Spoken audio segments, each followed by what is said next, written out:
Welcome to Dweller of the Dark. We are a channel honoring the yellowed and blackened bones of many prominent authors. We will be digging up several obscure, strange, and forgotten authors who influenced many of the great horror, science fiction, and fantasy writers today. More tales of the horrifying, obscure, strange, and forgotten are climbing out of the tombs. Subscribe, comment, like, donate, or I'll send Thaddeus Forge to steal your heathen soul. Unknown horror masters, send us ghoulish delights for the Skull and Bones collection. Your pound of writer's flesh will continue to feed our ghouls for now. Books, websites, podcasts, in the links below. Children of Horror, Legion of Ghouls. Tonight, from the Crypts of Memory by Clarkashtonsmith. Eons ago, in an epic whose marvelous worlds have crumbled and whose mighty suns are less than shadow, I dwelt in a star whose course, decadent from the high, irredeemable heavens of the past, was even then verging upon the abyss in which, said astronomers, its immemorial cycle should find a dark and disastrous close. Ah, strange was that gulf-forgotten star, how stranger than any dreams of dreamers in the spheres of today, or than any vision that hath soared upon visionaries in their retrospection of the sidereal past. There, through cycles of history, whose piled and bronze-writ records were hopeless of tabulation, the dead had come to outnumber infinitely the living, and built of a stone that was indestructible save in the furnace of suns, their cities rose beside those of the living like the prodigious metropoli of Titans, with walls that overgloomed the vicinal villages, and over all was the black funeral vault of the cryptic heavens adome, oh, infinite shadows, where the dismal sun, suspended like a sole enormous lamp, failed to illumine and drawing back its fires from the face of the irresolvable, a baffled and despairing being on the vague, remote horizons and shrouded vistas illimitable of the visionary land.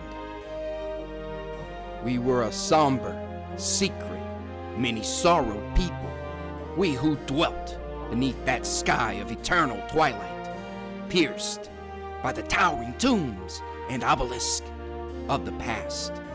In our blood was the chill of the ancient night of time, and our pulses flagged with the creeping prescience of the linter of Lethe.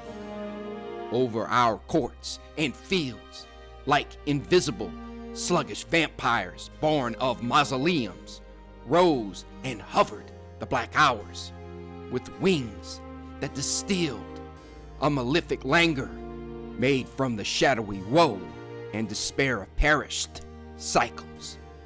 The very skies were fraught with oppression, and we breathed beneath them as in a sepulchre, forever sealed with all its stagnancies of corruption and slow decay, and darkness impenetrable save to the fretting worm. Vaguely we lived and loved as in dreams, the dim and mystic dreams that hover upon the verge of fathomless sleep. We felt for our women with their pale and spectral beauty the same desire that the dead may feel for the phantom lilies of Hadean meads.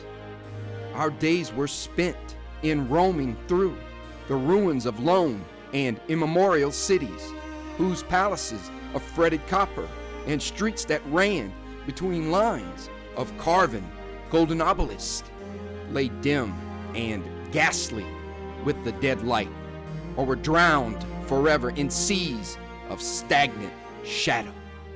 Cities whose vast and iron-builded fanes preserved their gloom of primordial mystery and awe, from which the simulacra of century forgotten gods looked forth with unalterable eyes to the hopeless heavens and saw the ulterior night, the ultimate oblivion.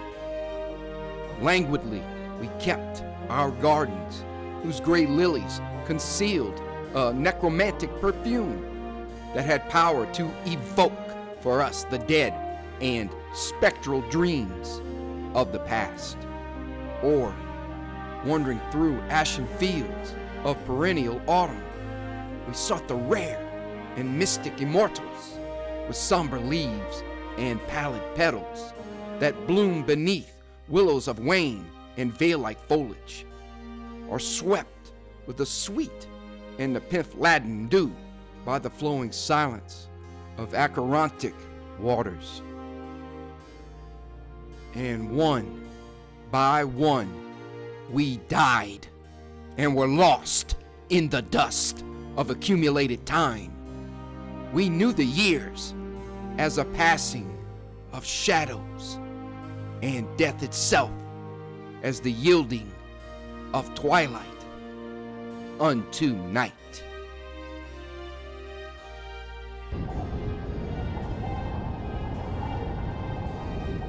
Thank you for listening.